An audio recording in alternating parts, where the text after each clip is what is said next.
Let's go. Welcome back to Shenanigans, everyone. Episode 9. We have a lot to talk about today. Jordan was talking to me about it earlier today, so you just get into it. What do we need to talk about? Well, I was gonna start off with what happened at my stupid fight that I did. I did not win, and but a lot happened. I met a Rams fan there. That was cool. He was an OG Rams fan, so I felt kind of casual, like showing him my LA tattoo, and he had all that St. Louis gear. That was kind of funny and a little you know. But it was cool to meet one. I've never met a Rams fan in real life. That's not my cousin. And right before my fight, I threw up, and my coach was about to pull it, and I was like, "Please don't."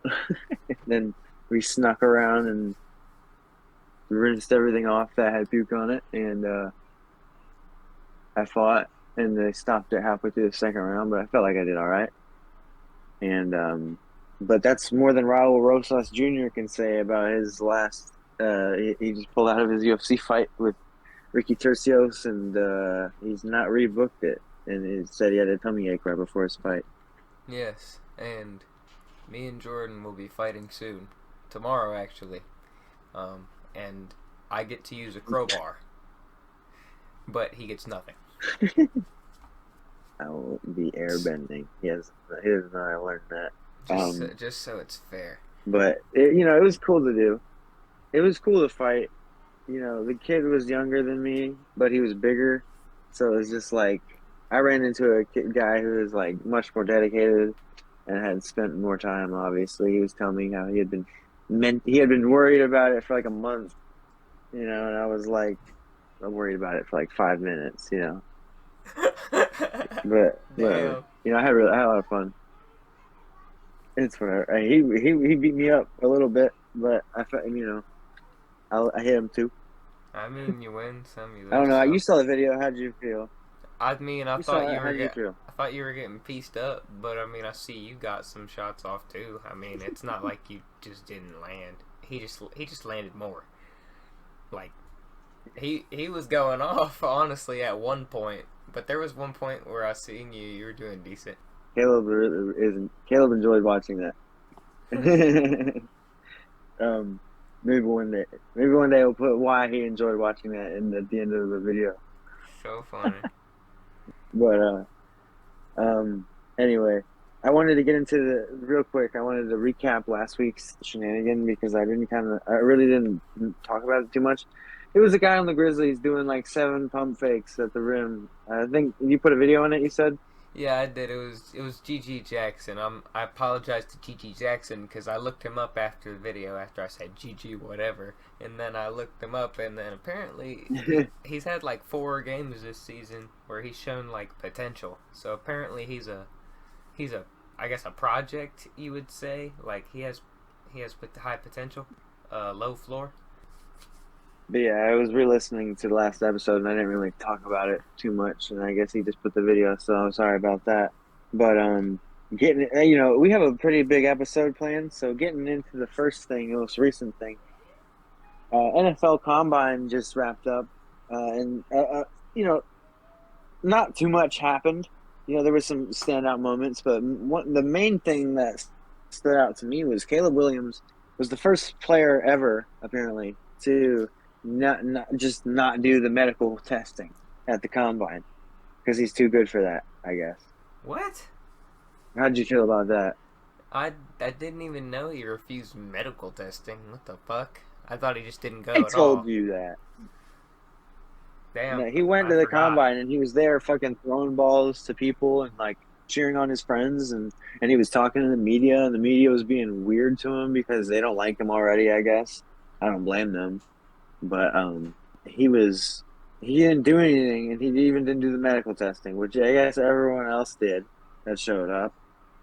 And like a bunch of, I don't know, a lot of what stood out to me was people who didn't do media stuff and people who didn't do that, like people who refused to do things. Like at least JJ threw. Most of the quarterbacks didn't throw. Well, anybody that was going to go in the top run didn't his throw. 40 because he said his hamstring, like hamstring tightness or some shit, like something's wrong with his hamstring. That's why he's waiting until pro day. But he did do I'm not like the expecting too shuttle much from and him, but like the cone and all that shit, the shuffle, whatever the fuck.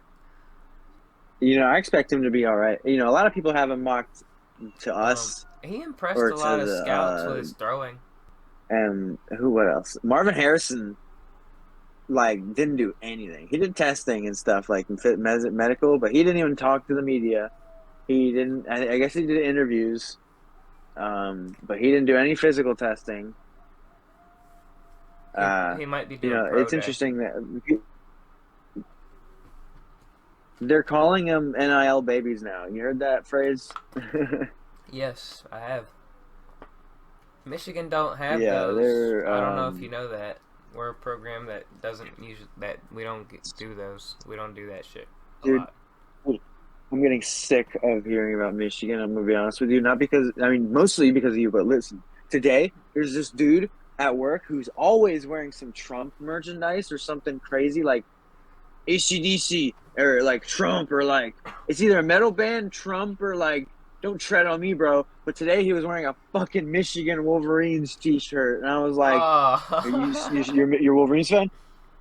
And he was like, "Yeah, I was born in Detroit, raised. I'm a big Lions, big Wolverines guy." I was like, "Oh my god, I can't get a break, huh?" Ever since I started talking to you with the podcast, I can't get a damn break from these Wolverines, man. Yeah, I mean, Um, they're like my favorite team. I know, I'm just fucking with you. I did the same thing with the Rams, but I don't like college, so it's just like for this college team to be just invading my life. It's not like no other does. It's not even like Georgia when I they won am. back to That's back true. or I Alabama. feel You way know how more famous they loyal are. to the Wolverines than I do to the Cowboys at this point. Anyway, speaking of Wolverines, Blake Corum did a lot of his testing. The Oh one yeah, thing that stood out to me was him having 27 reps, the same as same as Joe DK. Alt, the highest prospect, and DK. Joe Alt, if he was built like how he's built and shredded, like DK and Blake Corum are built, how they're built and shredded, then I bet Joe Alt would have done like 40. If he was how big he is and perfect. But he's a big dude.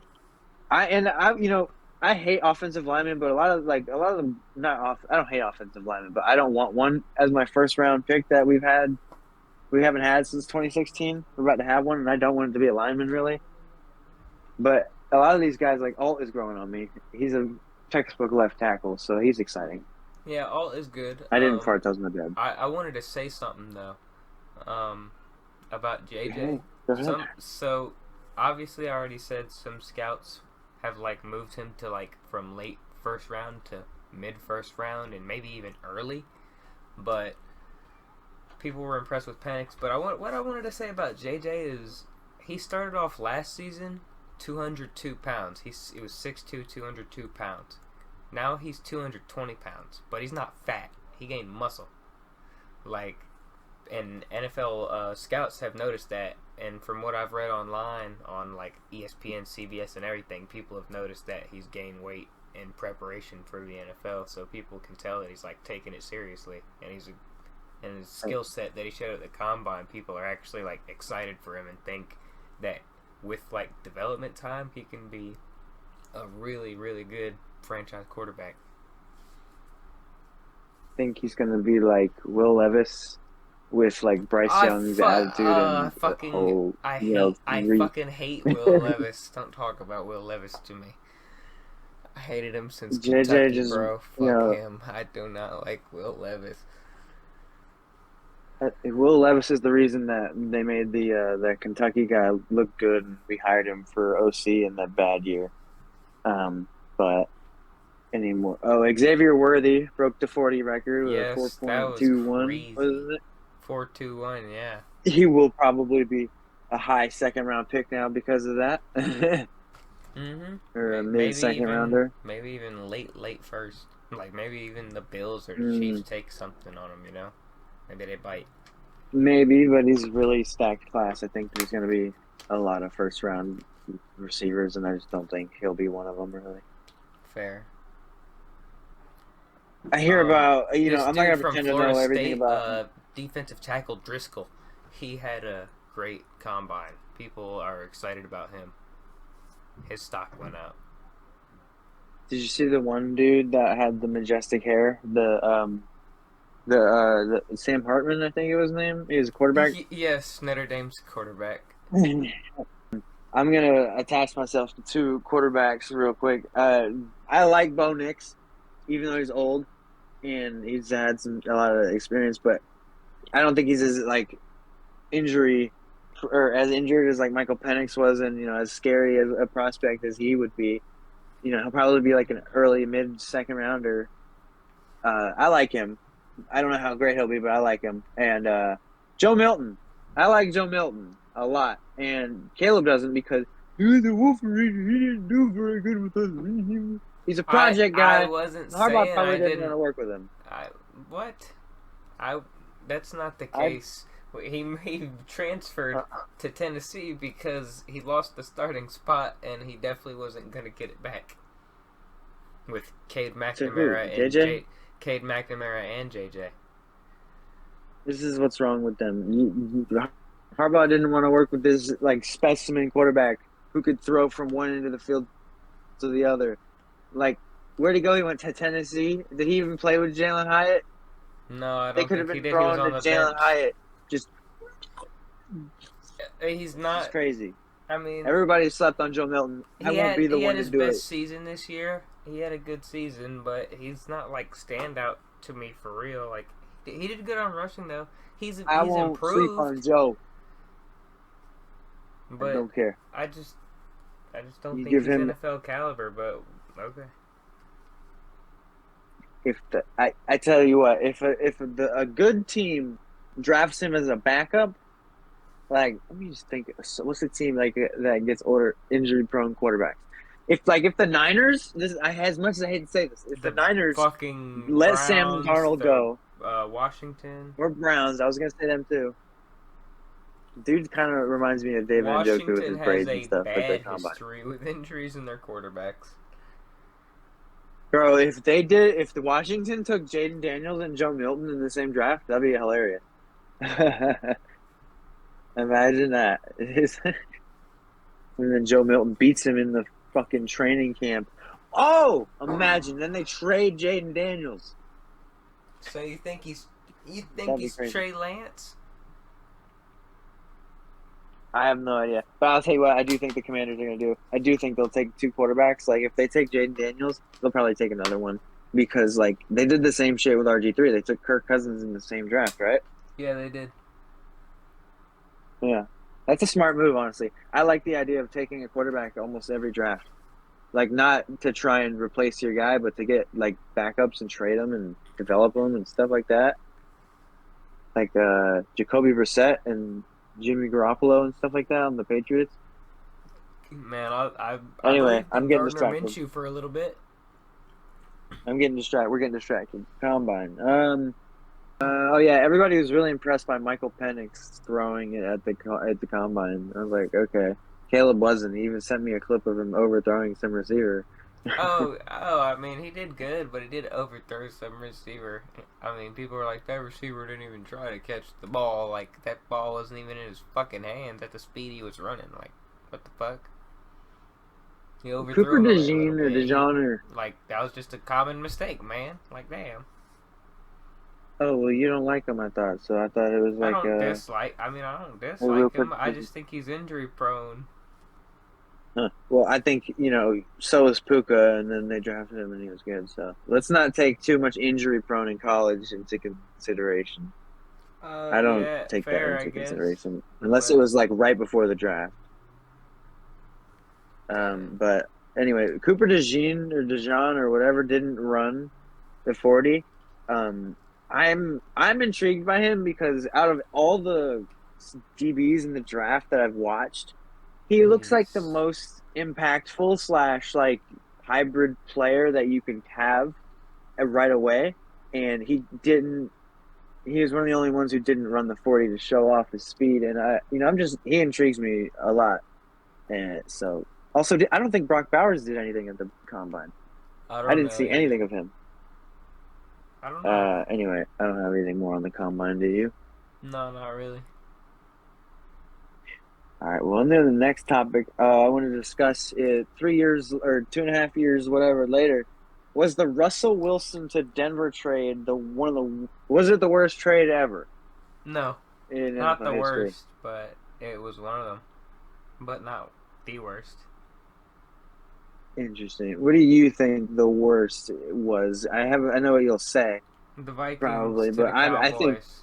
yeah Herschel Walker trade. That was yeah horrible. They gave us the picks to like get Emmett Smith, Troy Aikman, and like somebody else, and we won three Super somebody else. Bowls. I think the Browns trade to for the Deshaun Watson was worse just because of the money that they had to give up for him Oh, and I like think the Michael PR Irvin. and the wasting the time they're wasting. But this it, I don't know. I don't blame Russ for anything that happened. It's insane that how they've scapegoated him. It's like you get them year one, and with Nathaniel Hackett who sucks. Like really, I think he's a terrible coach, and he was a terrible coach on the Jets. As soon as Rodgers was gone, he made Zach Wilson look just as bad as Russell Wilson the year before, even with a good run game and everything like that. But then year two, you trade for Sean Payton, who's supposed to come make Russ better, but at the same time, you're also ditching your faith that you put all into Russ into Sean Payton now, who so you just like cut off everything there because now you've taken all that away from Russ, and immediately Sean starts to blame him for everything, and like he starts yelling at him on TV and shit, and it's just I don't know why they were considered so ready. If they wanted to do this sort of thing, they should have brought them in together or made that move or made it not to where he can just get rid of Russ immediately because now it looks like it's Russ's fault, but it's really the Broncos' fault. You know, Yeah, I I feel bad agree, for Russ. kinda. But I mean, I kind of blame Russ somewhat, a little bit, but eh. They they were almost the playoff team with a good coach. And then they were like, "Oh man, but we gave you all this money because we trusted you before we saw you play. We're like, because we're dumb fucks, and because we traded all this stuff for you. It was really dumb by the Broncos. They traded all this stuff, and then to justify it, they gave him the contract. And then after that, they're like, "Man, Oh you really yes, sucked with and then that the bad picks coach." that the Seahawks have made off of those picks have been good picks, haven't they? That's great on the Seahawks, but that's what you should do with that. Like if you blow a super, haul like they got, that's your fault. And the Lions did it with our picks, and the y'all did it with the Vikings picks, etc. But yeah, I don't know. It's like okay, we trust you completely. Oh man, you didn't do great with this guy who sucked that we just fired. We're gonna trust this other guy completely. Oh man, why? But man, we gave you got all this money that we gave you willingly. So bye. $80 million cap hit. Holy shit, that's the most in NFL history. What are they doing? Let's see. LeBron hit 40K Hmm. on the Nuggets, but we won, so whatever. Every time LeBron's hit a career milestone, he's lost a game. It's kind of weird. That's the Lakers' fault, not his, Well, I mean, not it's LeBron's been fault. on multiple teams. Well, I thought all the things that you just pointed out I on the like Lakers. I What like else did they LeBron mess though. up He's the on not on the goat. Lakers? um, what was it? I saw him when he reached like 10,000 points. It was Yeah, KD's Rookie of the year or something like that. when LeBron reached 10,000 points, it was his fifth year, and he was 23 years old. He had 10,000 points Jesus Christ! in And five along seasons. with along with highlighting LeBron's 40,000, another thing, Draymond Green's passed Larry Bird with 650 three-pointers and They shoot three for pointers at Larry's such a crazy 649, which rate is interesting. today compared to the other. NBA milestones are just so weird. NBA milestones are so weird. So would you say the same thing for would you say the same thing about Kareem? Yeah, like when LeBron just passed Kareem. I mean, that is the argument. Kareem makes that argument himself, but I mean, LeBron's also played for 20 years. I mean, Kareem also played for 20 years too. That's the reason why they both had that amount of points. And LeBron, it's not like LeBron's main game is 3-point shooting. He gets majority of his buckets from inside the line. So, I mean, yeah, he shoots a lot more threes than Kareem ever did, but I don't really care about that. I mean, he has 40,000 points. Congratulations, King He's the LeBron. only Here's to player with 50,000. 40,000 points, 10,000 assists, and 10,000 rebounds. Actually, I think he has like 11,000 rebounds or assists or some shit. He'll get to 50,000. I believe in him. I don't know. He might He'll end around only like be shooting threes. 45,000. By the end of his career, he will only be shooting three-pointers. Damn. But just to get to 50,000 easier. What else does he have to play for? He's not getting a ring. He's not getting a ring every year. He doesn't. He doesn't show up in the finals every single year now. I don't think since I've started paying attention He was had right the after his craziest. bubble year. Bro, he had a crazy ass run, man. 2011 to 2018, he was in every single finals. Yeah, so I didn't see any of that. I just started paying attention right after his bubble year, and he has not been back since COVID. Also, it's hilarious that Brady and LeBron both won a championship during the pandemic. That was weird. But moving on, I wanted to discuss a little bit about Victor Wembanyama. I think he's going to be the best player in the league eventually, like in a couple of years. He might. I just think he's like every time I see him playing, he's just the most important player on the court. Unless of course it's like versus Steph or versus a stacked team like the Celtics or something crazy, but he can basically bully most players already, and he's not even like an elite defender or Well, super refined at everything. he's a good defender. Right, but you were telling me, yeah, stats and his stats look great, but he's not a super specific or I super mean, elite, I think he's whatever the fuck you were saying. he is a good defender, but he can improve on many aspects. Like people like it's not like he's an elite defender yet. Like, yeah, you can have 6 blocks and shit, but when you're letting in Joel Embiid, I know he's Joel Embiid, and Joel Embiid's gonna do his thing, but you let him score 70 fucking points. Hey. I mean, I it's just mean, like the it's one of the only guys the that can match up physically.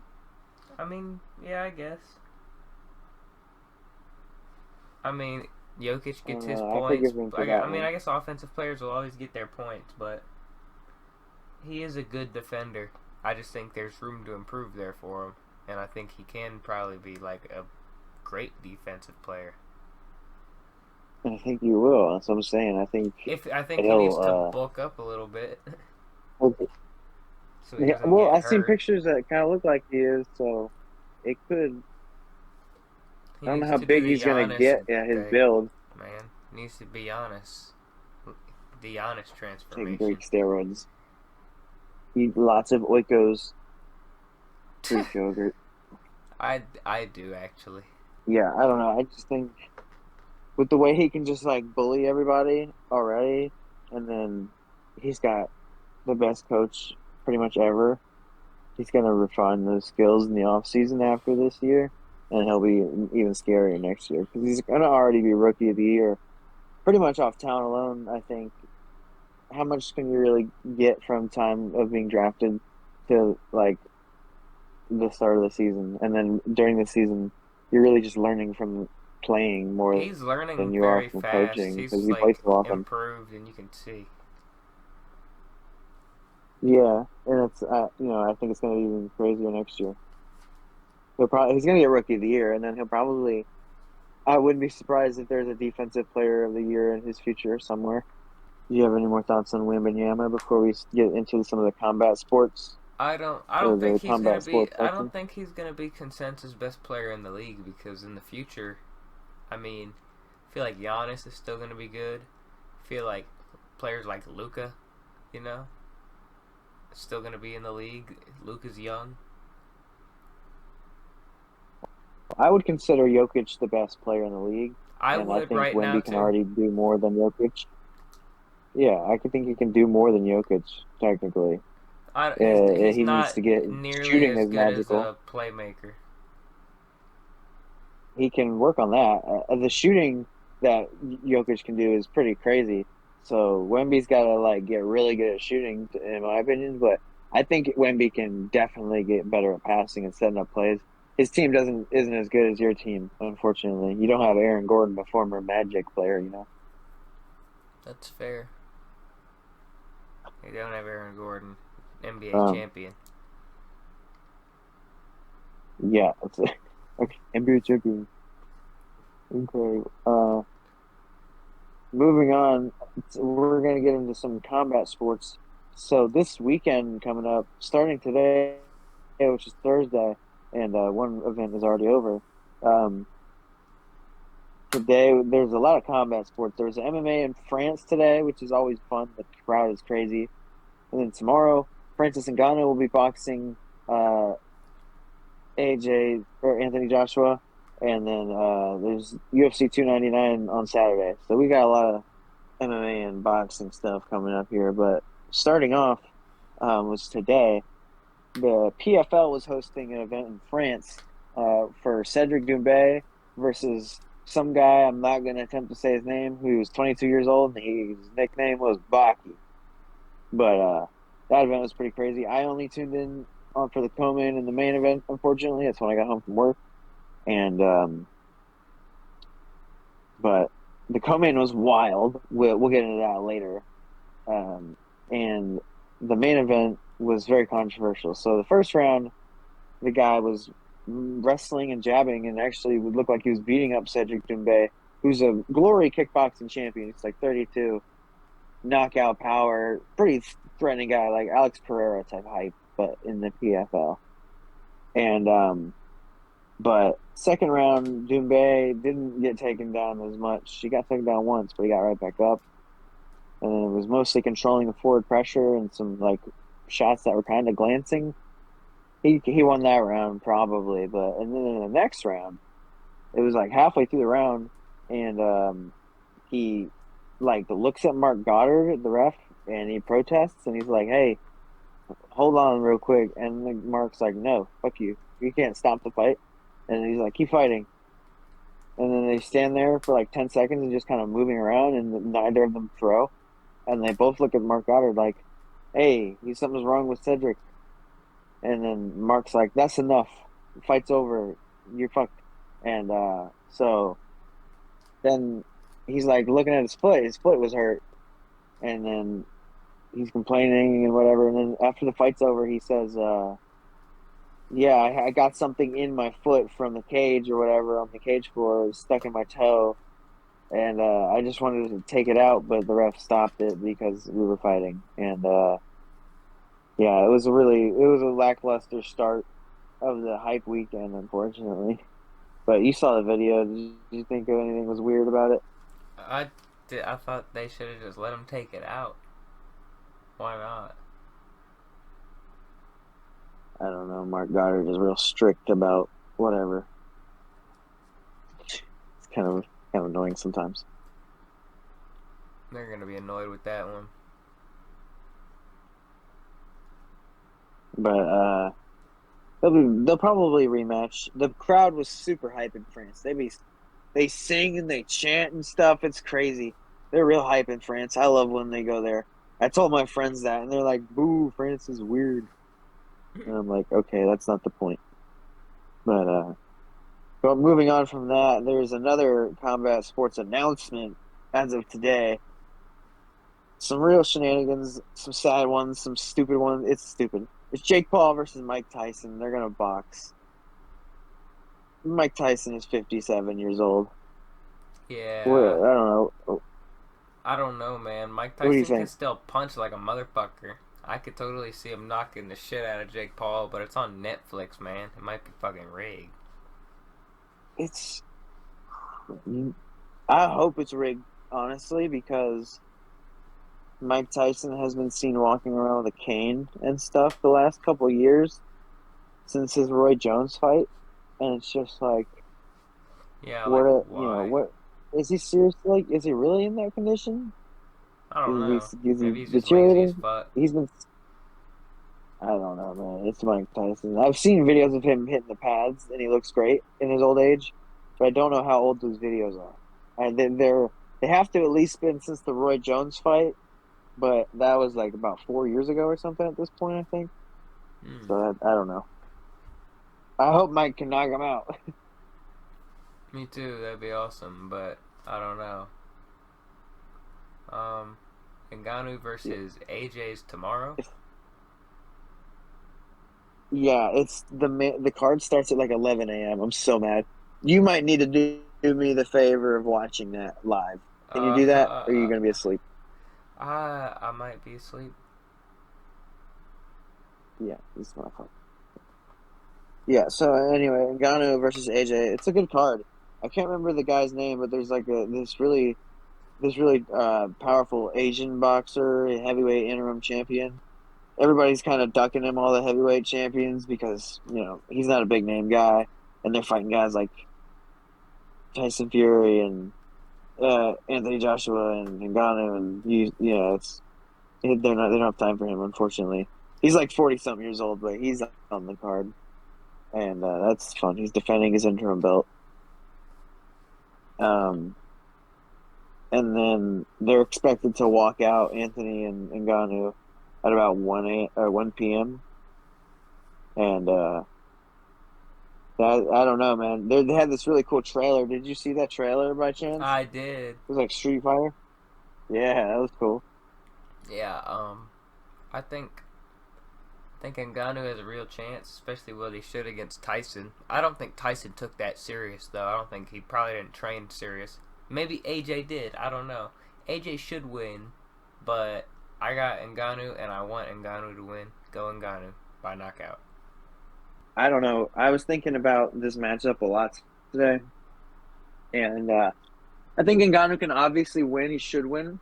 AJ gets hit a lot in his fights by everybody. So if like, what's his name? The fat guy. I can't remember. His name is slipping me. Andy Ruiz. Yes. He was he beat up on Anthony at first, and Usyk beat him up twice. Two smaller men hit him, and Tyson Fury's infamously hard to hit, and then Ngannou was hitting him. So it's like I don't know about MMA math because usually MMA math doesn't add up, but maybe boxing math does because unless AJ can just march through the fire and crack Ngannou early, which we've never seen. We've never seen Francis drop their like hurt really. We've AJ seen has him taken power down though. and stuff, but that's what I'm saying. He could do it theoretically, but it's just like when you've seen something from someone and then you haven't seen it from someone else, it's a bit weird. Like how I feel about Jamal Hill versus Pereira. Like I've seen Alex knocked out, but that's not the point.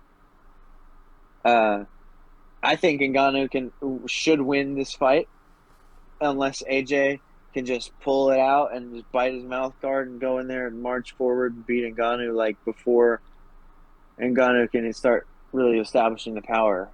Because like I don't know if AJ's gonna outbox him because they should have initially respect each other because that's what people should do with power like that at heavyweight and boxers.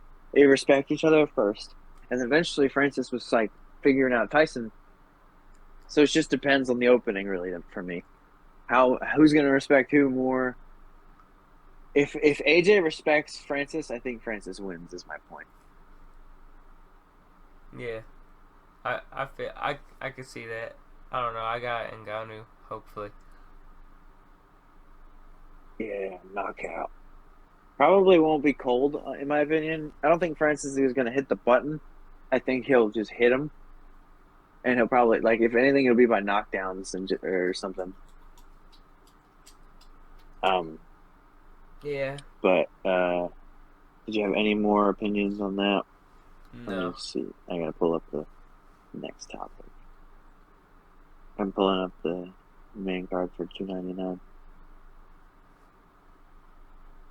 All right, so like I said, this Saturday is UFC 299, and it's a stacked card. It is probably the most stacked card I've ever seen since like 2021 when Masvidal rematched Usman, and the crowd came back in Miami. That was like the next craziest thing, with like the Weidman leg snap and Masvidal getting flatlined.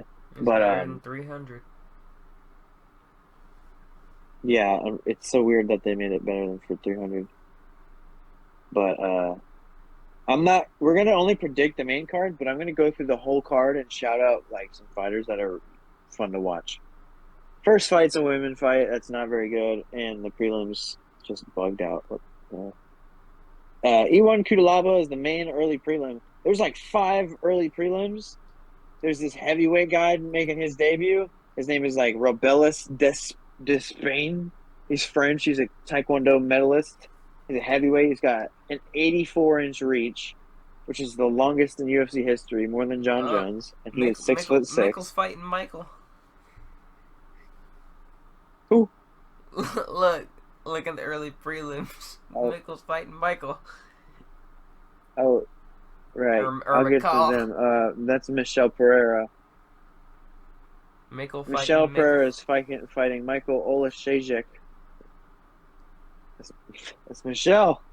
I know that guy. But Michelle Pereira is cool. He does flips and shit. He used to. He hasn't done them in a while. Curtis But Blades E1 on the Kudalaba is prelim. after him. I'll go through the fucking cards, sir. Blades is there. He's fighting a Brazilian wrestler prospect. So that's gonna be cool because it's usually when you do 2 wrestlers like that, they stand and fight. So that could be Yeah, fun. Almae is Uh gonna win. Mateus, do you know Mateus Gamera and Rafael dos Anjos? I know Do you both know of them. anything Yeah. about Rafael dos Anjos? Yes, I'm not that Okay. casual. Damn. I'm just asking, Pedro Munoz is fighting a guy named Tyler Phillips. That's a Pedro could get a knockout. That could That always be motherfucker interesting. looks like Aquaman. Yeah. Tyler Phillips is a majestic looking dude. But the main card is so stacked. Oh my goodness. Okay, we can get we can start our predictions. So the first fight in the main card is Peter Yan versus Song Yadong, I got which is Jan. a bantamweight banger. You Jan. got Peter Yan? Yeah. I'm trying to be right because I'm sick of being wrong. I'm so bad at predicting my favorite sport. It's annoying. I go with my heart and I'll say Peter, and then Song Yadong will piece him up for 2 out of 3 rounds. I'm going with Song. All right. We're abandoning what I want and we're going with the analytics or whatever. Let's see. Gilbert Burns versus Jack Della Maddalena. What the fuck? Hey, fuck you say that? Jack Della Maddalena. Yeah, I know I can him, but never I just remember if don't he's know how to fuck Australian. to say it. I'll be honest, I can never remember if he's Australian or British. But he's a good boxer. But he just had a short notice fight recently where he got taken down and controlled, and Gilbert Burns can do that. So I will go with Gilbert for this one by decision. I'm going Gilbert just because I think Gilbert's the more skilled fighter. Gilbert's old, but I think he can beat this guy with his grappling. Yes, I agree. Then we have Kevin Holland versus Michael Venom Page, which is a really cool fight. And I like Michael Venom Page, but I think Kevin Holland's going to knock him out, unfortunately. I don't know. I'm going for I'm going for the cool pick. I'm going Michael Venom Page. Knockout or decision or submission or what? How do you think? I don't know. I don't guess like that. I just don't know. I just feel it a That's certain kind fair. of way. I don't know. And then after that, we have a 5-round co-main event with Dustin Poirier and Benoit Saint-Denis. And you know, everything points towards Dustin Poirier on paper, but then you just look at Benoit, and he got the dog in him. He's ruthless. I don't know, but I was about to say I it's think just Benoit weird. might Like win. I feel like Dustin's a little old. it's 5 rounds, and we don't know how good Benoit is going to be in 5 rounds. But I just feel like he's gonna. I feel like he's just gonna hit him. I feel like he's gonna Poirier hit just got Dustin. He's knocked gonna out clip him, and then recently, it's gonna man. hurt him. It wasn't too recently, but yeah, I think Benoit will hit the shot he needs to hit to get the finish. I'll go with Benoit for that one. Me too. So, Sean O'Malley versus Cheeto. I got Cheeto again. This one I will go with Sean, just even though I really want him to win. I just think he will. He's just better, and I think it'll be hard. But I think Sean will win the first 3 rounds, and then he'll survive the last two because Cheeto really turns it up in the last 2 rounds, and I think Sean. We might see some of O'Malley's grappling. Honestly, we might see a lot more from Sean. I think this will be his hardest fight because it'll be 5 rounds. If it was Peter Yan was his hardest fight, but it was 3 rounds, and this one will be 5. So Yeah, I got we'll Cheeto. see. I got Sean. All All right, right. so I got Sean, Benoit, Kevin Holland, Gilbert Burns, and Song Yadong. I got Cheeto, Benoit, Michael Page, Gilbert Burns, and Jan. I think we agreed on Gilbert, and I think we agreed on Benoit. And that's it. Yeah, which is fun. I mean, I don't know. I'm not good at betting. You'll probably win. It's fucking. I never pick right. It's annoying, but to wrap up today, I got a couple of fantasy things. I got some trivia and then a fantasy section for Caleb here to go through, just for some fun. It's still UFC. I have an 8-question quiz for Caleb here about the UFC. Let's see how much he knows. You ready? Yeah. Yeah. You studied? You No. studied? Okay. So the first question is I want you to list something for me. I want you to name all 5 of the UFC featherweight men's champions in history. Dominic Cruz. Go. That's not featherweight. Oh, he's That's Bantam. bantamweight. Fuck. Goddamn. Demetrius Johnson 45. and Cejudo. That is, you went lower. That's Oh, why flyweight. am I I said thinking featherweight. fly? You said feather. Okay. 45. Conor 145 pounds. McGregor. Conor McGregor. Jose Aldo. Yeah. Yeah. Good job. Are you online? Max Holloway. Volkanovski. Yeah. Yeah. There's one more. Yeah. Ilya. Yeah. Alright. You Googled that? No, that was easy. Didn't seem so fucking easy. I just had to think about the right weight class. Okay. You're a boxing fan. I get feather and flyweight mixed up sometimes in my head. Alright. And I genuinely thought Dominic Cruz was flyweight. Well, he was never flyweight. He was bantamweight. Okay. Maybe Or he featherweight. maybe he just fought Demetrius Johnson or something. I don't know. He did fight Demetrius Johnson at That's bantamweight. that's probably flyweight why. That's existed. probably why I thought that.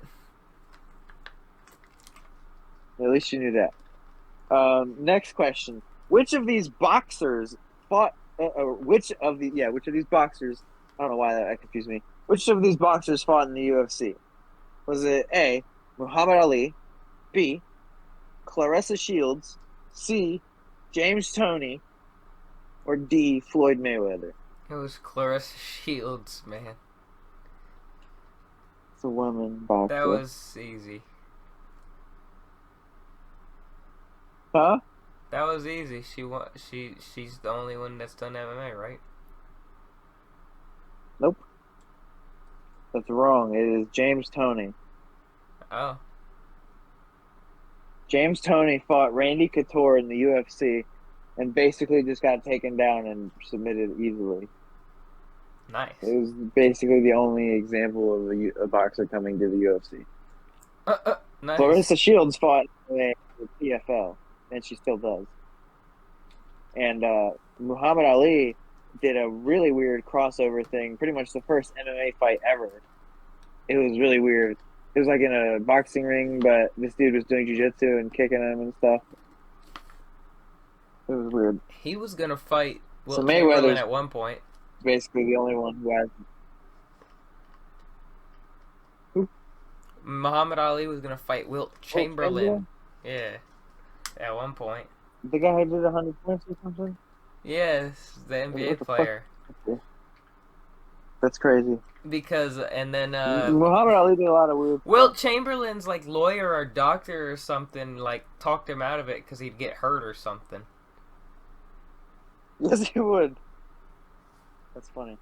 No, James Toney fought Randy Couture. Mayweather's basically the only one who hasn't participated in MMA. He doesn't want to. Okay, this one's the next. This one's a bit of a different question, but I want to see if you know. A Kimura is a submission that targets which part of the body? A, the foot, B, the elbow, C, the neck, or D, the shoulder. Oh, it's not the foot. It's definitely the shoulder or the neck. I think it's the shoulder. It is the shoulder. Good job. Yes, I knew it crank because the that's arm the and only that's the only submission I ever did in UFC 4. yeah. Good job. Yeah, I don't know. I learned a few submissions from watching UFC. I didn't know if you did or not. That's good. Uh, who is the longest reigning current champion? Is it A, John Jones, or is it B, Leon Edwards? Is it C, Weili Zhang, or D, Islam Makhachev? It's technically Leon because John technically vacated his title at light heavyweight, then went to heavyweight, and I think Leon won his welterweight before John. There you go. That is correct. B, Leon Edwards. Okay, this one's probably difficult, but let's see if you know. Who has the most wins by decision in UFC history? And I found this out today. Is it A, Neil Magny? Is it B, Andre Arlovsky? C, GSP? Or D, Diego Sanchez? I think it's Arlovsky. It's incorrect. It's Fuck. Neil Magny. Damn, he was my second guess. Yeah, I found that out today. I think Andre has like one less. Neil has like 14. Damn. It's weird. Yeah. Wow, I was so close. And here's another one for the history books. Who has the most octagon time in UFC history? Is it A, Max Holloway? B, Rafael dos Anjos? Is it C, Frankie Edgar? Or D, Clay Guida? Dang. Why do I feel like it'd be Clay Guida, the Frankie Edgar, or Max Holloway? I'm gonna go Max Holloway. Wow, it was actually RDA, the only one you didn't say. Oh, really? It makes sense, but damn. He's just under 8.5 hours of octagon time. Wow. I'm not surprised, but damn. Yeah, that's a lot. Can you name the 3 fighters that Ben Askren fought in his UFC tenure? The 10? There's 3 fights he fought while he 3. was in the UFC. I said I tenure. said I said tenure or whatever, like a Oh, okay. dumb 3. big word. Let me see. Obviously, Jorge was one of them. Mm-hmm. He fought someone else I know, but I'm blanking on his name. And he beat him, but it was kind of fluky. Mm-hmm. Then I don't know. That's the only one I know is Jorge off the top of my head. That's all right. It was Robbie Lawler who was Yep, beat in a that was him. controversial choke. And then Fuck. in his last fight at the UFC, he fought Damian Maia in a decision where you know that little spinning back fist video of Ben Askren? Oh yeah, I didn't know that was Maya. That was versus Damian. I didn't pay attention to that one. That's just what that fight's infamous for, some awful striking. Like some of the worst striking ever. Um, Last question. What current UFC heavyweight was a Bellator champion? Was it A. Derek Lewis? Is it B. Alexander Volkov? Is it C. Jairzinho Rosenstrike? Or D. Curtis Blades? Why am I thinking Volkov or Rosenstrike? I'm gonna go. I'm gonna go Volkov. That's correct. It was Volkov. He was very young. It was like 2012. I don't know how I knew that. I He guessed. was very skinny. Good job. So, like, you got 1, 2, 3, 4. You got half of them, right? Not that Wow, bad. that's crazy. Now, if we have any UFC fans here, this next segment will definitely piss them off if you, from what you answer. But recently, there's been talks of the UFC establishing a 165-pound weight class for the people who are journeymen at 120 or 155 or can't make weight or suck at 170 or whatever. I'm not a big fan of it, but everybody else seems to be. So I figure what cooler segment to do than to make a 165-pound tournament and have Caleb pick the winners of each fight and find out who's going to be the champion of the 165-pound division. Casual Caleb, you ready? Yeah, let's do it. This is how I feel when I talk about NBA. All right, so I side on the right side, just so it turns into a bracket thing. Uh, I'll start off with Islam Makhachev versus Dustin Poirier. Who you got winning that one Um. in the first round? Oh, Islam. The fair assumption. Any quick analysis on how the fight goes down, Caleb? Islam is gonna take him down and probably choke him out or ground and pound him or some shit. That's how it's gonna go. All right. Okay. Bouncing over to the right side here. I got Rafael dos Anjos versus Dan Hooker. Who you got taking that one? Dan Hooker. Dan Hooker? Beating RDA? All right. Yep. Take that. Bouncing back over. Let's do Michael Chandler versus Colby Covington.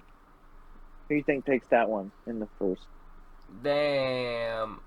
Michael Chandler knows Just some wrestling, but imagine that all of these fights are 3 rounds until the final. I think that Colby's probably bigger than him and he could probably control him. I'll go Colby, sadly. Fair assumption. Colby Covington beating Michael Chandler, probably by decision. Yes. To the other side here,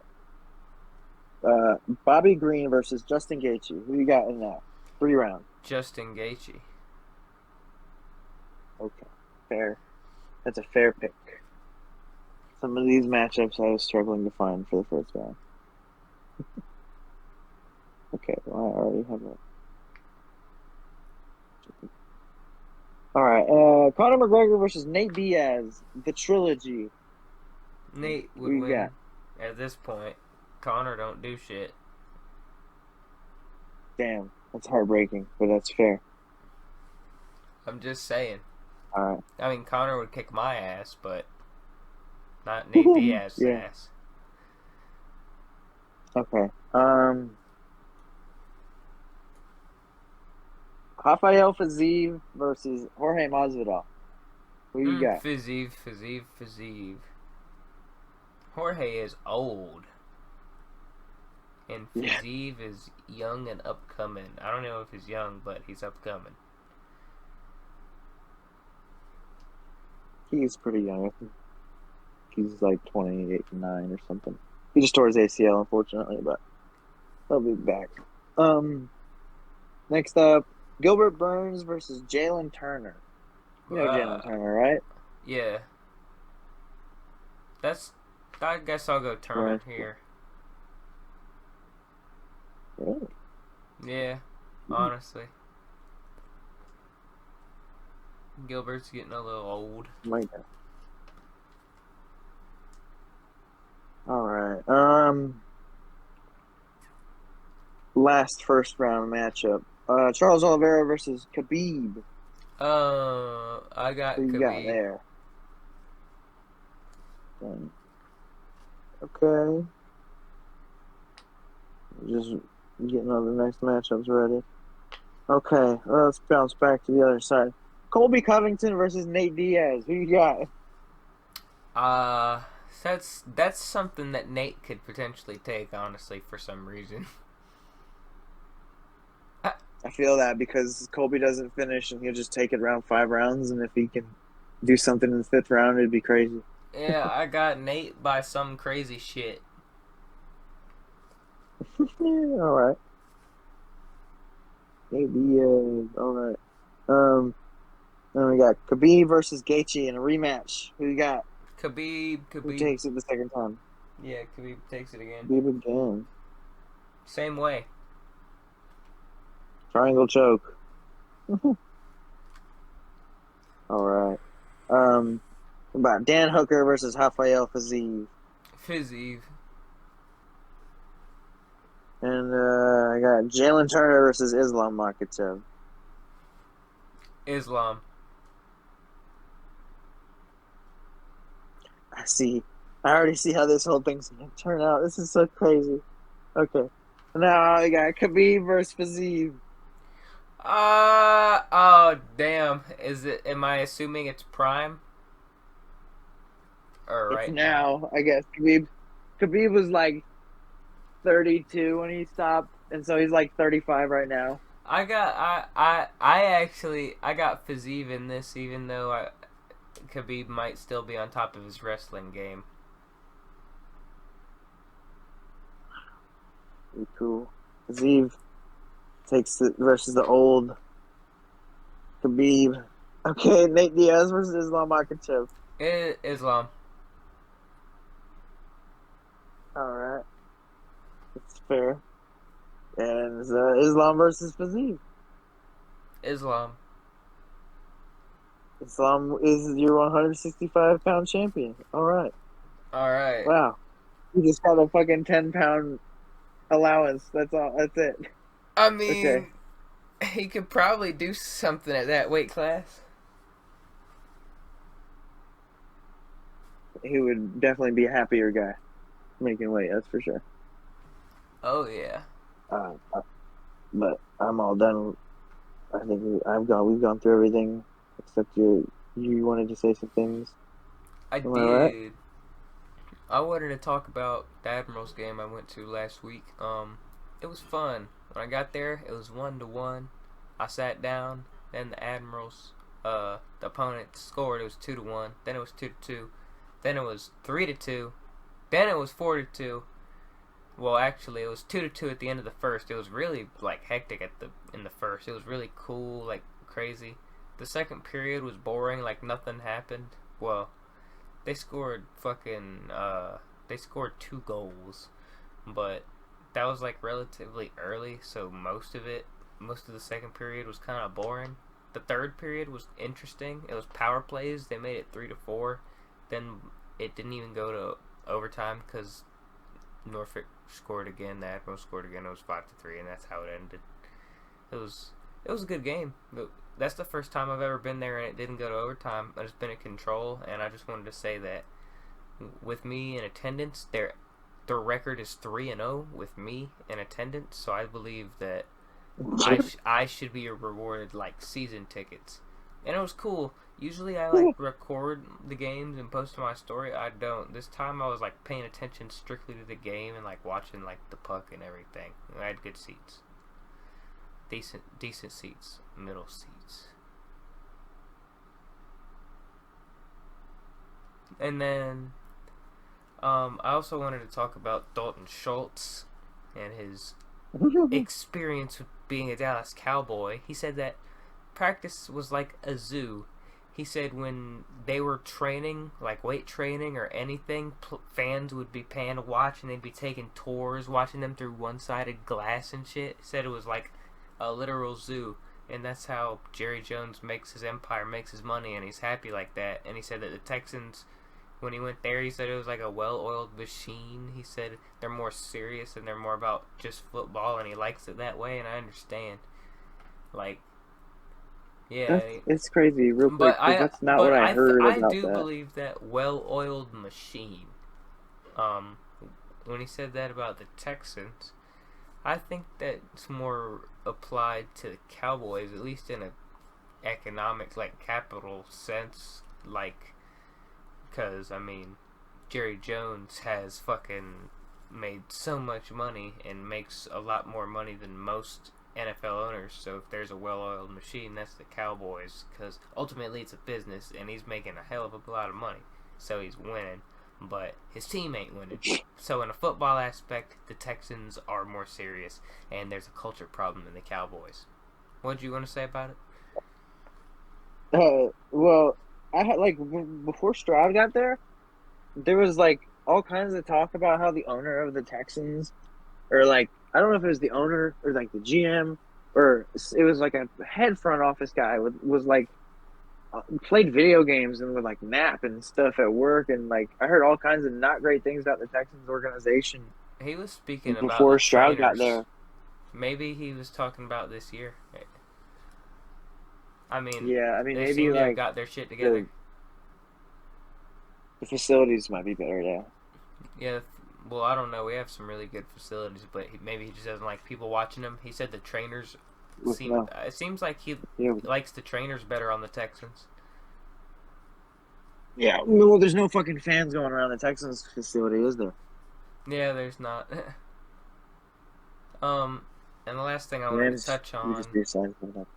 Last thing I wanted to touch on for my thing here was Michigan, the transfer portal. So it closed officially. The 30-day transfer portal closed after Jim Harbaugh left. People were expecting hella players to leave. Like, oh, all your players, like 15, 20 players, gonna leave. Only 3 of them left, and Keon Sabb was the only like notable player to leave, and he was like second or third stringer. Honestly, like we are so deep at the DB position, and we're just keep getting more and more. Like, yeah, it's sad to see him go because he was a good player, but he's not the best player. We have returning players who are better, who would be over him on the depth chart. I understand why he left and went to Alabama. He's going to get more playing times there. Because Caleb Downs transferred from Bama to Ohio State, and then we retained a lot of our players. So, yeah, it sucks to see. Like, good luck, but so everyone thought so many people were going to leave, but our portal closed with only 3 people leaving, so they can suck my dick. Fuck you. We're fine. We're going to be fine. We're still going to be contenders, and we're still going to be competing. For years. For years. Wolverines are just dumb fucking Rams colors. Out of the way. The Wolverines were a team like way before, but anyways, that was the end of what I had to say. The Rams just extended Kevin Dotson, our guard. Yay! The Shenanigans of the week. The shenanigan of the week goes to Jack Grant in the PFL. He was fighting this dude whose name I will not attempt to say. It was like no, I'm not gonna attempt it. Abdul something, and his name was like the Lazy King, but he was in submission attempts throughout most of the fight, like anaconda, Darce chokes, all head and arm chokes. They looked pretty deep. I mean, they looked deep, but they didn't look tight, if that makes sense. And it was a French crowd, so the crowd was going crazy. And then every time the crowd was like, "Oh," he would stick his finger up and go, "Nuh-uh." And he kept wiggling his finger at the crowd every time they would get hyped that he was in submission. And it went to decision, and he lost split decision. But this motherfucker was not letting the crowd, and he was like waving on the crowd. He was taking on the anti-villain role or whatever, the villain. It was great. He was just wiggling his finger at these fuckers. Yeah, we extended Kevin Dodson. Sadly, we can't show that because PFL and those organizations are not too keen on letting us use, or anybody use, like even like 2 seconds of their footage without copyright striking it. We had a problem with that with the UFC, so we probably won't be seeing that, but you can look it up if you like, if you could find it, from his description of what happened. You got anything else, Mr. Caleb? No, I don't. All right. Well, I hope everybody that likes combat sports is excited for this weekend, and we'll have lots to say about it next week. Goodbye. Peace.